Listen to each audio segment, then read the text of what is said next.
রামু একজন সরল গ্রাম্য মানুষ, পেশায় কৃষক, কিন্তু মনের মধ্যে লুকিয়ে ছিল এক বিশাল স্বপ্ন। নিজের ছোট জমিতেই একদিন এমন কিছু করবে যাতে গোটা গ্রাম তাকে মনে রাখে। প্রতিদিন ভোরে উঠে মাঠে কাজ করা, গরুকে খাওয়ানো আর নিজের সামান্য জমিতে সবজি চাষ করাই ছিল তার জীবনের রুটিন। কিন্তু রামু চাইতো তার জমি শুধু তার জীবিকা না হোক, হোক আশেপাশের মানুষদেরও কাজে লাগার মতো কিছু।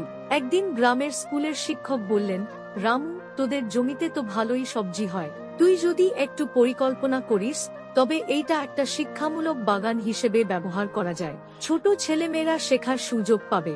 এই কথাটা রামুর মনে খুব দাগ কাটল। সে ভাবল, শুধু নিজের পেটের জন্য নয়, যদি সবাই একটু শিখতে পারে তবেই তো জমির পূর্ণ ব্যবহার হবে। সেই থেকে সে তার জমিকে একটু একটু করে সাজাতে শুরু করলো। বাঁধাকপি, টমেটো, পটল, লাউ সব রকম সবজি লাগাল। প্রতিটা গাছের পাশে ছোট করে বোর্ড লাগাল, যাতে লেখা থাকে গাছের নাম আর পরিচর্যার পদ্ধতি। স্থানীয় স্কুলের ছেলেমেয়েরা মাঝে মধ্যে আসতো সেই বাগান দেখতে। 1 বছর পর রামুর সেই ছোট্ট জমি গ্রামের শিক্ষা বাগান নামে পরিচিতি পেল। পাড়া প্রতিবেশীরাও উৎসাহ পেল তার দেখে। নিজেরাও নিজেদের জমিতে নতুন কিছু করতে শুরু করল।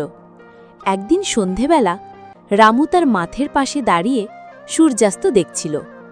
পাশ থেকে তার ছেলে এসে বলল, বাবা, আমি বড় হয়ে তোমার মতোই হব, একটা নতুন কিছু করব।